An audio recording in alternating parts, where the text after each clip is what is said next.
So we are now on episode 22 of the Rising of the Shield Hero, and it turns out that we still have a long way to go in terms of getting the heroes ready to fight the wave. Naofumi at least finally got his name cleared and all that good stuff from the previous episodes, but now he has to figure out a way to get the heroes to cooperate and be able to work as a team, or else they can't beat the next wave. So they finally get to class up.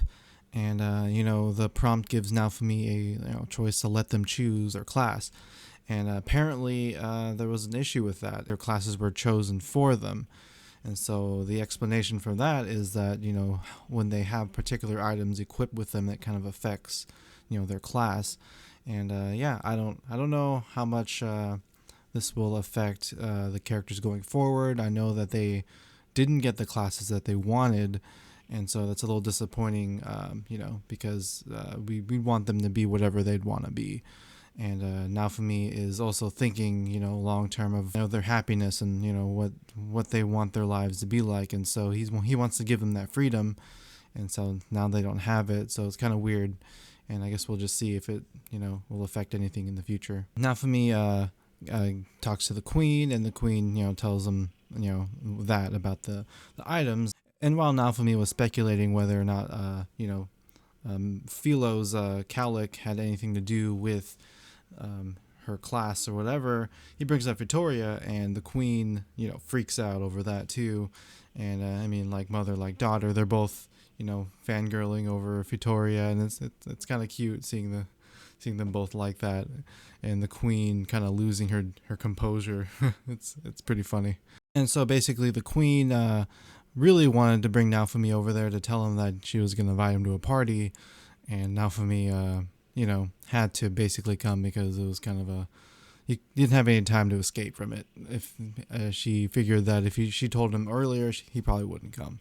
So in this party, Naofumi and the other heroes are gathered up to have a little conference where the queen kind of wants them to kind of figure out a plan, because apparently some island opened up where they can get bonus XP and be able to level up their characters. And so she wants them to cooperate so they can kind of maximize the results of the training that they're about to get.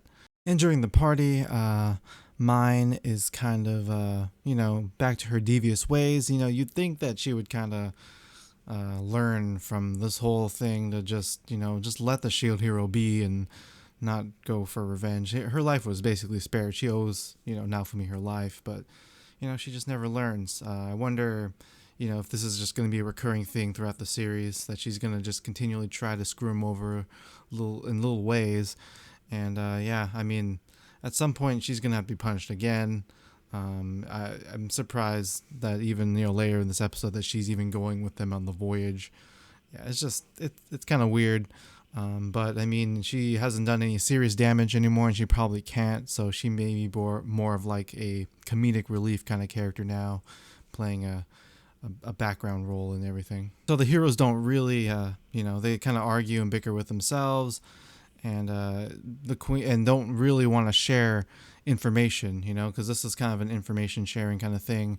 And it kind of bugged me how all the heroes basically the bow hero and the spear hero, they're basically saying, hey, you didn't know that, to Naofumi and all that. And it's like, come on, like, he was busy, trying to fight against all odds, basically fighting against, trying to survive, being basically pitted against a whole country hating him, and he had to build everything for himself. He didn't have any resources but things that he's learned from experience. And I'm sure all the stuff that they learned was kind of information given to them, by some other resource that they utilized, from the king and from their other party members. So it's just kind of bugged me that they were acting a little smug over him not knowing anything. To me, it kind of showed that they're a little jealous of the shield hero, just because Naofumi's kind of showed them up now, time and time again, and they kind of just see every little thing as a victory for them now to show that they're as good as him.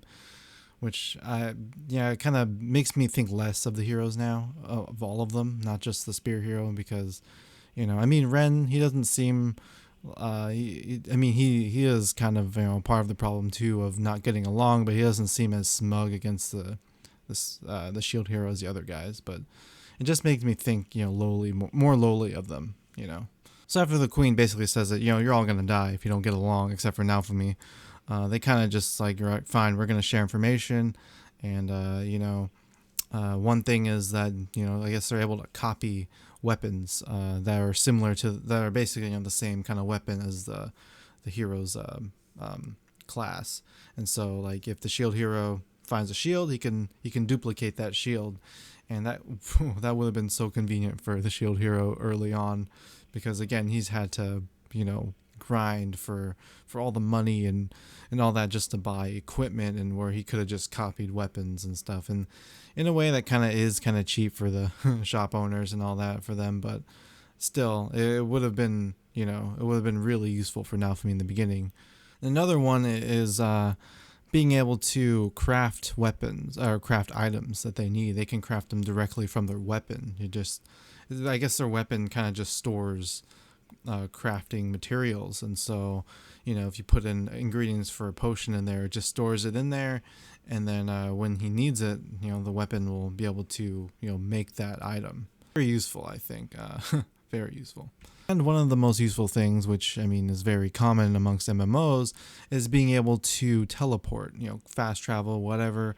Naofumi had to find his own way of transporting around. And I mean, Philo's probably gonna be more bored now that they know that they can just teleport, or maybe they won't take advantage of that as much because Philo seems to really like pulling the wagon. So yeah, I don't know. We'll see if this will be used or not, but I imagine it'd be really useful to go from like country to country kind of thing. And so, I mean, while they're having their squabbles inside the conference room, the party is just chaos. Everyone's fighting with each other. Everyone's like saying, "Oh, my hero's better. Oh, the shield hero's trash still." And they show this character, this girl with green hair. They probably showed her before, I think. She looks familiar, but she doesn't seem like an average character, in the background, because you can kind of tell by character designs, right? Like, she has a certain design to her that she probably has a purpose later on, and she gets a pie to the face. So yeah.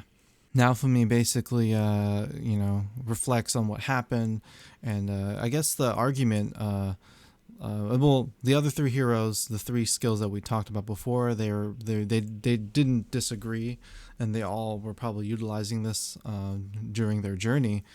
But the one thing that they were disagreeing on was how to get stronger. And that was kind of interesting because they all had their own views of how to get stronger. And because they're basically have their weapon, they only can see their screens going on, and their weapon kind of tells them, gives them tips and advice and stuff like that, or basically tells them, how to do things. And they all had their own like vision of how to get stronger. I think the bow hero said it was a weapon like rarity, and then the sword hero was saying it's like proficiency, and then the spear hero was saying no, it's all about stats and boosting your stats and all that. And so it's kind of interesting because to me, I feel like all three combined will make you stronger instead of just one of those things, and I feel like that's just common sense. So yeah, and Naofumi figured out that he couldn't copy weapons, and it wasn't something that showed up on his shield. And so when he finally was like, I don't think they're lying, there's probably a way, maybe only they can do it because it's unique to each weapon, that that's why they have a disagreement with some things. So yeah, I'll kind of believe him and say that he's saying the truth. And all of a sudden the ability unlocked, like he was able to do it, and so it kind of makes things a little more interesting now, because it makes you wonder what skills they haven't actually discovered yet, because it seems like this is kind of a discovery kind of thing, and abilities will unlock when they kind of figure things out. And so maybe there's other useful things that they just haven't utilized yet. So before the voyage, Naofumi kind of goes and tests out his new weapon copying ability, and he goes on a shopping spree. and the store owner is just going nuts because everyone they're just going, taking all his shields and copying them. He's like, oh my gosh, you're gonna take me out of business. And I mean, at this point, we all know Naofumi, he doesn't need money. He has all the money he needs now from the queen, and she's probably gonna give him more money if he ever needs it. So money is no issue. So he'll definitely be able to pay him back. I'm surprised he didn't pay him back right away, but yeah. I'm sure the store owner, as much as he looked frustrated and all that, it was kind of funny. Yeah, I'm sure he isn't taking it too hard. Before they go off, Raftalia wants to take a detour to visit her old village, where they find the other demi-humans have, buried all the people who were enslaved in the other, the other plantation. And so Raftalia has her moment, and her friend and all that. They vow to make their village great again, and all that. And it was good. It was a good way for that thing to close, and for Raftalia to finally be able to focus on the mission ahead. And while they do this, they meet two mysterious adventurers who we have seen since since that new opening happened. Like, we saw the guy, the scythe dude. And I guess she's probably the flamethrower girl in the opening sequence. And and so I imagine that they're gonna have of some importance to the story. So yeah, I guess we'll just figure it out in the next episode. So let me know what you guys think. Do you think these guys are, good, bad? Are they other heroes? Because, the guy had a scythe in the opening, so it makes you wonder, are there other heroes with other weapons out there? Because they only mention, the four cardinal heroes. But yeah. And if you like my video, give me a like and subscribe to my channel if you like my content. Sorry for the late video. Had a busy week, and so yeah, hoping I can get caught up on all this and get back on schedule next week. So thank you for watching, and see ya.